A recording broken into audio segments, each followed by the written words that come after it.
All right, here with their reaction, longtime advisor for President Donald Trump and former executive director, National Diversity Coalition for Trump, Bruce Lavelle, and ambassador, America First Policy Institute, and Newsmax contributor, Jessie Jane Duff. Jessie, we were just talking about the legal elements here, but there's some political elements going on as well. Give us your read on that. Is completely political. I mean, the very day that Joe Biden's family is being exposed by the Oversight Committee for having committed all of the crimes that they have with the money laundering that's going on. And here we have President Trump getting indicted. It's just absurd. They're digging and grasping at straws. Everyone knows that this man had the authority to have classified documents because in his possession, as the commander-in-chief, they can be declassified. I heard your previous guests questioning, why would he have these documents? I'm sorry, that is not the standard. The standard is the Presidential Act that allows him to obtain and hold these. We know that the DOJ is grasping at straws. We know that they're digging through every single law that they can try to manipulate, bend, or maneuver. At the end of the day, Joe Biden and his DOJ is having political warfare with the number one opponent and threat to him being reelected in 2024. All right, Bruce Lavelle, your take on this. And I just want to show you, Bob and I both got copies of the unsealed indictment, pretty hefty, again, 49 pages in here. We're printed on both sides here. But again, a lot to get through. But your take, again, on the political angle, as Bob asked Jessie Jane. Yeah, my political angle is like this. I speak, and I quote, on behalf of the 80+ million voters that voted for Donald John Trump in 2020. So I'm going to be that spokesperson right now. And to Jessie's point, the president has the authority to declassify the documents. You know, this reminds me of when I used to serve in the on the police board. I remember we used to have these very anxious DAs. They call it loading the wagon. And basically, they go get all these charges and throw it up there, knowing good and well they won't stick. But here's the sad part about this whole situation here.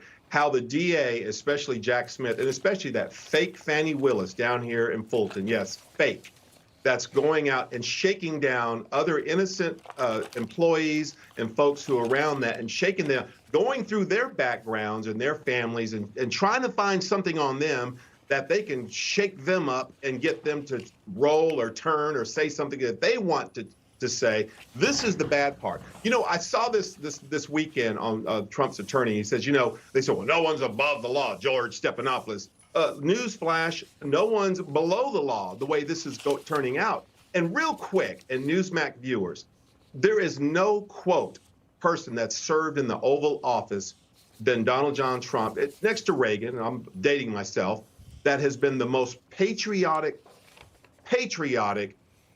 president in the nation's history.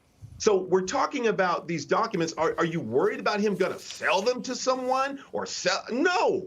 So there's never been a thought brought up about him being dishonest or him being just not patriotic to the U.S. Yeah. So we know this is political assassination on the Biden's administration. But listen, let me say this real quick, Bob and Katrina. Yeah. You heard this from me. Stay tuned. This darkness is about to come to light. And I'll tell you, Jack Smith and everyone watching this, you will reap what you sow. Yeah. Obviously, though, what they try to do in these cases is to intimidate anybody at the receiving end of these documents. And let me give you an example. They list here the penalties for the violations. They have a penalty sheet. They say it'll take 21 days to try this case, an estimate, obviously. And also a penalty sheet, the willful retention of national defense information, 10 years in prison. To conspiracy to obstruct justice, 20 years. Count 33. Withholding a document or record, 20 years. So, I mean, this is what they're, and it goes on, and there are a total of 38 counts. May I jump in?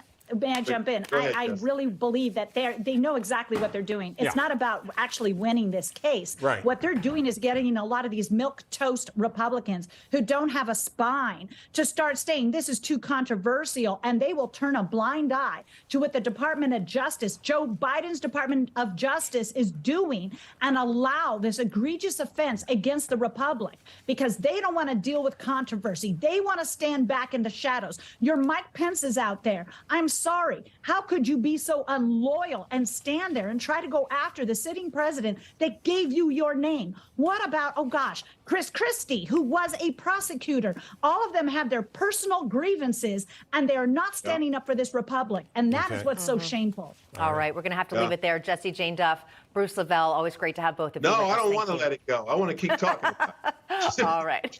We'll read your tweets. All right. Thank you so much, Bruce and Jessie Jane. Appreciate it. Thank you.